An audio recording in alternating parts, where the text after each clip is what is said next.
अस्सलाम वालेकुम।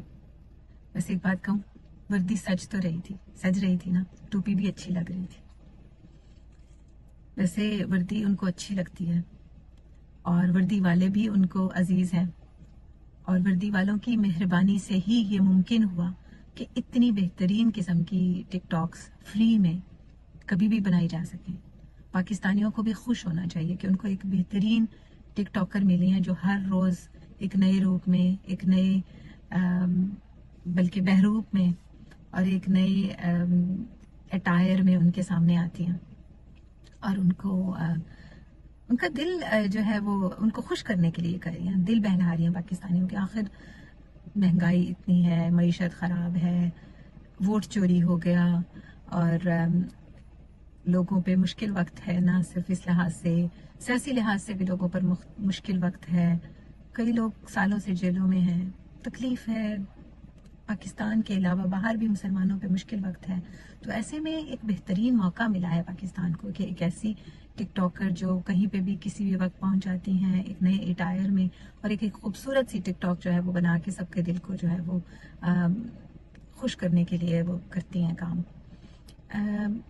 सिर्फ ये मत समझिएगा कि ये एक वर्दी में ही उन्होंने बनाई है। अभी तो मैं कहती हूँ आने वाले वक्त में हो सकता है कि वो चोलिस्तान जाके वो जो वाइट कलर की इस तरह की इतनी बड़ी सी चूड़ियाँ पहनते हैं और घड़ा उठाते हैं वो भी करेंगी। हो सकता है कि वो कैलाश भी चली जाएं और कैलाश वालों का पूरा वो जो एक अटायर होता है ज्वेलरी के साथ वो भी करेंगी।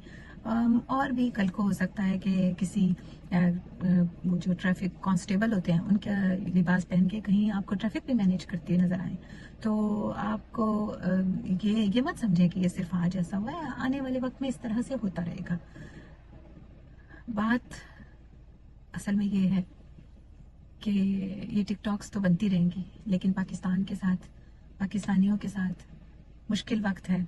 महंगाई की वो शिद्दत है जो शायद पिछली कभी पाकिस्तान में इस तरह से नहीं देखी गई। पूरे एशिया में सबसे महंगा मुल्क है, इन्फ्लेशन सबसे ज़्यादा है। वो लोग जो इमरान खान के दौर में 150 के पेट्रोल पे गश खाया करते थे वो खामोश हैं। वो जिनको अंडे और गोश्त की कीमतें याद थी वो सब अभी बेहोश हैं। जाहिर है टिकटॉक से इतनी अच्छी बन रही हैं, सर्कस ही इतना मज़े का लगा हुआ है, तो कहाँ होश रहती है, कहाँ ये खाना पीना भूख ये सब फिर मिट जाता है। जब आपको इतना इंटरटेनमेंट इतनी ज़बरदस्त होता है, इंसान बाकी चीज़ें भूल ही जाता है। पाकिस्तानियों, मजाक तो अपनी जगह, लेकिन आपने ये याद रखना है कि ये जो सर्कस के लोग हैं ना, अगरचे वो कह रही थी आज के वो आग का दरिया अबूर करके आई हैं, लेकिन इन्हीं ने ही पहले खुद एक इंटरव्यू में ये भी कहा था कि मुझे वो रास्ता खूब आता है, और फिर उन्होंने वो रास्ता अपनाया, फॉर्म 47 का रास्ता। और उस फॉर्म 47 के रास्ते से 14 सीटें 15 सीटों वाले लोग आज हुकूमत में हैं। लेकिन पाकिस्तानियों, आपका जो असल हमदर्द खैर खा लीडर है वो आज भी सिर्फ और सिर्फ आपके हकूक की खातिर जेल में बैठा हुआ है। ये जो कह रही थी ना कि इनको आग का रास्ता, असल में तो फॉर्म 47 और वो जो उन्होंने कहा था कि वो रास्ता जिसमें बूट पॉलिश करने पड़ते हैं, तो उस रास्ते से ये तो आ गई। तो आपका क्या ख्याल है, ये तो इनकी हैसियत क्या है?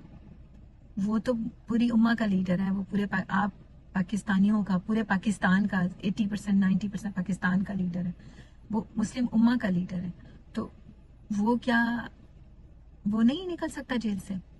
उसके लिए तो सेकंड्स की बात है, लेकिन वो कंप्रोमाइज नहीं करता। वो हमारे आपके हकूक के लिए डटा हुआ है।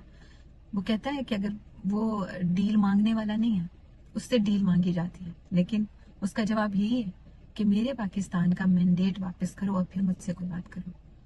तो हमने अपने लीडर के साथ खड़े रहना है, अपने लीडर के साथ डटे रहना है, क्योंकि वो नहीं झुकता, वो नहीं बिकता, और वो हमारे लिए सब कुछ कर रहा है। तो हम कैसे झुक सकते हैं, हम कैसे बिक सकते हैं, हम कैसे गाफिल हो सकते हैं? तो गाफिल नहीं होना, इनका सर्कस लगा रहेगा, लेकिन आपने अपने जो मकसद है, जो आप हमारा जो एम है, जिस पे हमने 8 फरवरी को हम जैसे निकले थे, उसके ऊपर हमने काम करते रहना है। और इंशाल्लाह अल्लाह ताला हमेशा हक और सच को गालिब करता है, तो सच और हक गालिब आएगा इंशाल्लाह।